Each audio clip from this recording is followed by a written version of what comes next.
हर महादेव। भगवान शिव आप पर कृपया बनाए रखें। संजू देवी के चैनल में आपका स्वागत है।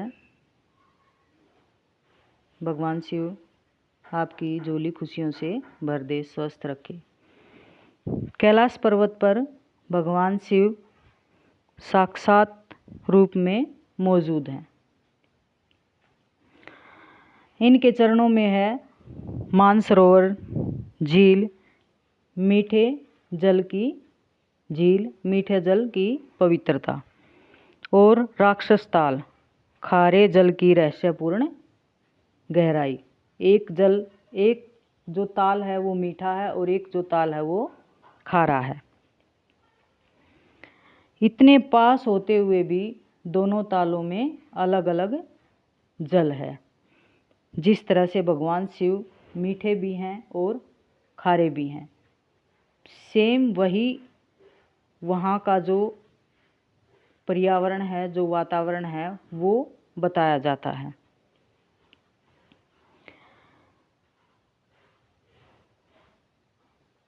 जहाँ भगवान शिव और माता पार्वती ने विवाह के बाद ध्यान लगाया, वो आदि कैलाश कहलाता है। और जहाँ आज भी उनकी ध्वनि ऊर्जा कंपन के रूप में सुनाई देती है। यही है गौरीकुंड और पार्वती सरोवर। ये पर्वत नहीं, शिव पार्वती की जीवित उपस्थिति का केंद्र है, इसलिए इसे छोटा कैलाश कहते हैं।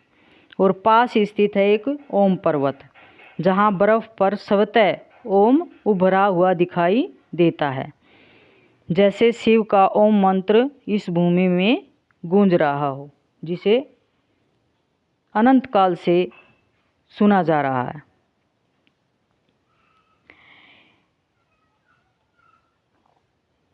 स्वयं भगवान शिव एक चोटी पर मणि के रूप में चमकते हैं, जिसे मणि महेश कैलाश कहा जाता है। ये मणि दिव्य तेज प्रकट करती है और जो भगत जीवन में इस मणि के दर्शन कर लेता है, उसे दिव्य ज्ञान की, दिव्य प्रकाश की प्राप्ति हो जाती है। वो उसके जीवन में दिव्य आनंद भर देती है। इसके चरणों में पवित्र मणि महेश झील स्थित है, जहाँ हजारों श्रद्धालु हर वर्ष स्नान करते हैं और भगवान शिव का आशीर्वाद प्राप्त करते हैं। अब हिमालय की उस ऊंचाई पर जहाँ हवा भी हर हर महादेव का जाप करती है, ये है श्रीखंड भगवान। यहाँ एक दिव्य प्राकृतिक शिवलिंग है और यहाँ तक पहुँचने का मार्ग बहुत कठिन है, लेकिन कहा जाता है जिसे स्वयं शिव भगवान बुलाते हैं, वही इस दिव्य शिखर तक पहुँच पाता है, जिसे श्रीखंड कहते हैं। श्रीखंड केवल एक पर्वत ही नहीं, भगवान शिव का वास भी है। भगवान शिव हिमालय सिंहासन में श्रीखंड के ऊपर ही रहते हैं। भगवान शिव का एक और दिव्य धाम है कैलाश, जहाँ सदियों पुराना एक विशाल शिवलिंग है, जो अपने आप में अपार ऊर्जा समेटे हुए है। कहा जाता है यात्रा के दौरान कई भक्तों को यहाँ ब्रह्म कमल के भी दर्शन होते हैं। अब बाबा अमरनाथ के बारे में बताते हैं। बाबा अमरनाथ का जो शिवलिंग बनता है, वो पानी के एक एक बूंद टपकने से बनता है।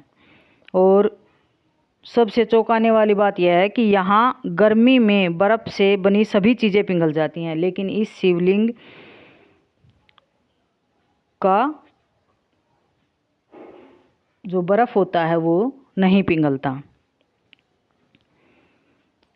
ये शिवलिंग चंद्रमा के आकार के अनुसार घटता और बढ़ता रहता है।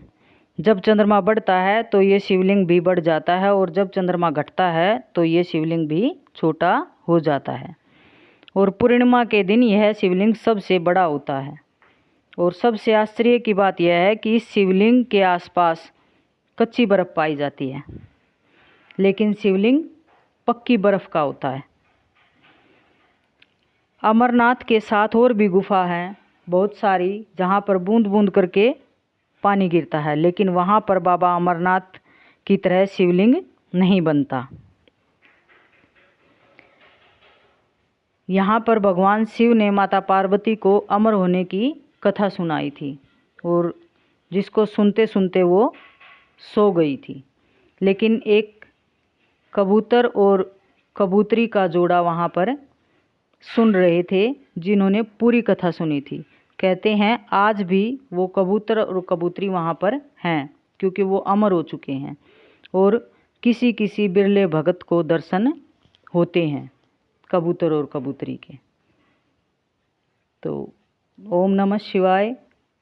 अगर जानकारी अच्छी लगी हो तो लाइक शेयर कमेंट करें, चैनल को सब्सक्राइब करें।